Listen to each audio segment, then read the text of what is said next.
د فلم په شروعات کې موږ رسل نومي یو سړی ګورو چې په جیل کې ناست وي او د خپلې اغلا کیسه کوي او د هغې په مطابق هغې اوسه پورې داسې یو غلا کړې وي چې له هغې پرده پاش اوسه پورې چا هم نه وي کړي او بیا هغه دغه کیسه له سره کوي چې هغې دا غلا څنګه کړې وه او په کومه ورځ چې دې یو بینک کې غلا کوله په هغه بینک کې مختلفو هیوادونو خلکه موجود وو بیا په بینک کې یو نفر راځي چې هغې سپینې جامې او یو تورې چشمې اچولې وي او هغې پسې بیا 3 کسان هم راشي چې هغې په شانتې جامې اچولې وي او دغه ټولو کسانو خپل مخونه پټ کړو او دغه خلکو په منډه د بینک دروازې بندې کړي په کوم باندې چې هلته کې موجوده خلک ډېر زیات ویریږي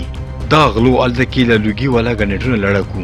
خو بار یو پولیس والا تیریږي او هغه دغه لوګي وګوري او بیا نورو پولیسو ته هم دغه خبر ورکوي خو هلته کې یو غل دې ته تومانچه نیسي او ورته وایي چې موږ دننه ډېر خلک بندیان کړي دي او که پولیس څه غلط حرکت وکړو نو موږ به دغه ټول بندیان مړه کړو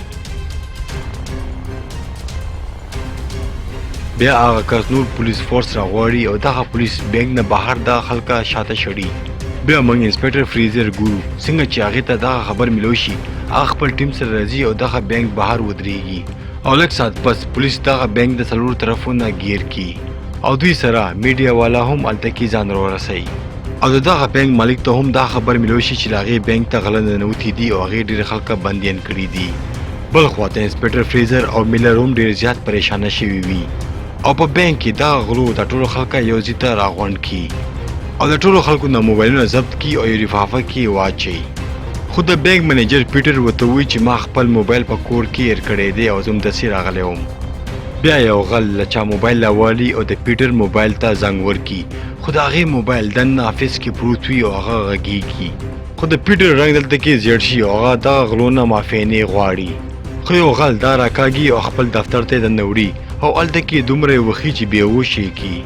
او بیا بار روزي او دغه خلکو ته وایي چې چا هم چالاکي وکړه له هغې به هم دغه حال شي او بیا دغه غلو د ټولو خلکو نه جامې وکاږي او د ځان په شانې جامې دغه ټولو خلکو ته وراچوي او دغه د غلا خبره په هیواد کې ډېره په تیزۍ سره خوره شوه په بینک کې یو بوډا سړي ته پړه دوره راشي او مجبوراً دغه غله دا سړی د بینک نه بهر شړي او څنګه چې دغه سړی بار راځي پولیس دې نه ډېر زیات تپوسونه کوي خو دا سړی ورته وایي چې له بینک دننه صرف 4 کسان دي او هغې په لاس کې تومانچې هم دي بیا موږ ګورو چې له بینک مالک آرتر یو جنۍ ته ټلیفون کوي او ورته وایي چې ما سره میلاو شه څنګه چې دغه جنۍ دې سړي سره میلاویږي هغه ورته وایي چې ما له پته ده چې په دغه بینک کې یو فایل دی کوم کې چې ستا یو اهم راز پټ دی او ورته وایي چې ته ماته ووایه چې آخر په هغه تجارۍ کې څه دي آرتر ورته وایي چې په هغه تجارۍ کې یو قیمتي شی دی او زه نه غواړم چې دغه شي باره کې چاته پته ولګېږي هغه پولیس انسپکټر ته پته لګي چې دغه غله په کوم ګاډي کې راغلی وو هغه هم د غلا ګاډي دي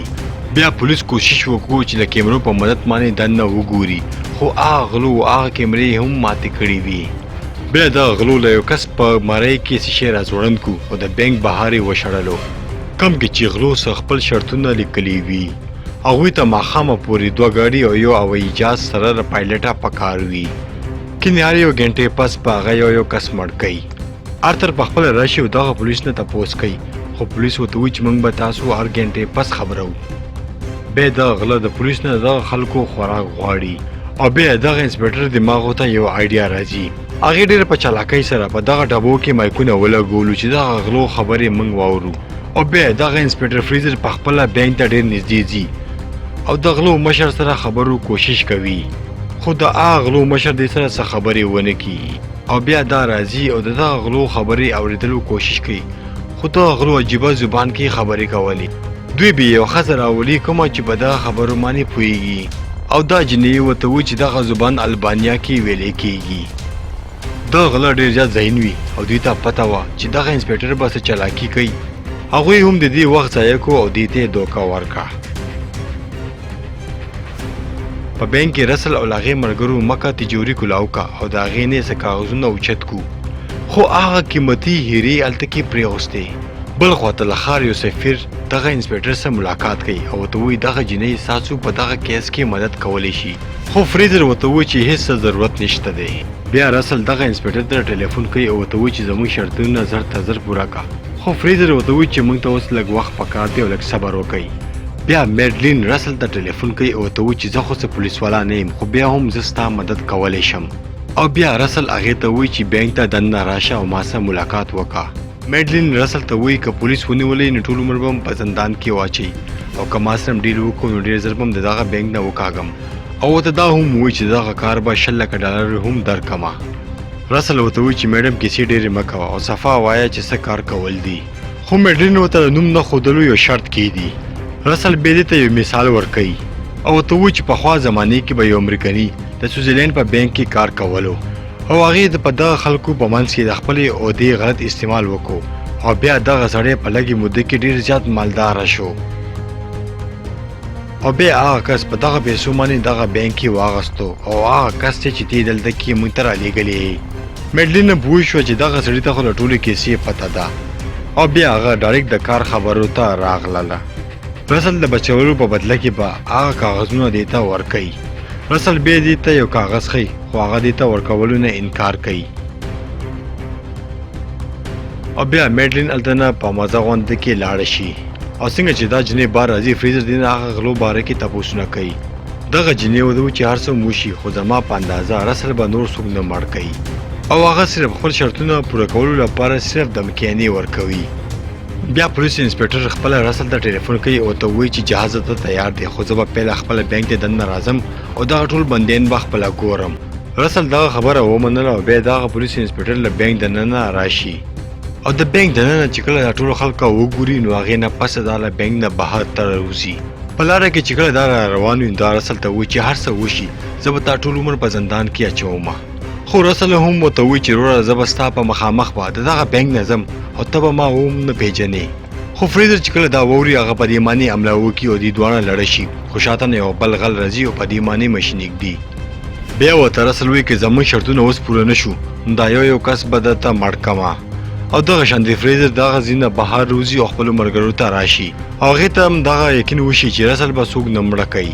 بیا هلته کې یو بل انسپکټر راځي او فریزر ته وایي چې ته د دغه کیس نه بهر شوي او ستا په ځای به اوس یو بل انسپکټر راځي. ولې چې کوم دا نوی انسپکټر را روان و دې پیل نه دغه پلان ساز کړی و چې څنګه به دغه خلک د دغه بینک نه بهر ته روکاږم او دې نه علاوه به دې هغه بمونه هم را پیدا کوي کوم چې دغه غلو په بینک کې پرت کړي وو. بیا فریزر د هغه غلو رستونکي یو ډیوایس را معلوم کو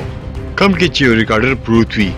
او هغوی د دغه پولیسو ټولې خبرې واورېدې. فریزر بیا هغه نوي انسپکټر ته ټلیفون کوي او ورته وایي چې حمله ونه کړي ولې چې دغه غلو زموږ ټولې خبرې واورېدې. بینک دننه هغه غلو اوس پولیس سره د جنګ تیاري چالو کړې وه او بیا هغې دا ټول بندیان یو ځای کوي او د بینک پیل چت ته یې لیږي او د بینک لاندې چت کې دوی یو غټه چودنه هم کوي او بیا هغوی دغه ټول خلکه د بینک بهر وشړي او په هغې کې ځان هم بهر ته روکاږي. هغه نوی انسپکټر خپلو ملګرو ته اډر ورکوي چې په دې باندې ډزې مه کوه ولې چې په دې کې عام خلک هم شامل دي. پولیس دغه ټول خلک ګرفتار کړو له بینک دننه ننوځي او یو یو ځای تلاشي کوي خو هغوی په بینک کې څوک هم را پیدا نه کړو. د حیرانۍ خبره خو دلته کې وي چې دغه غلو د بینک نه $1 هم ځان سره نه وي وړي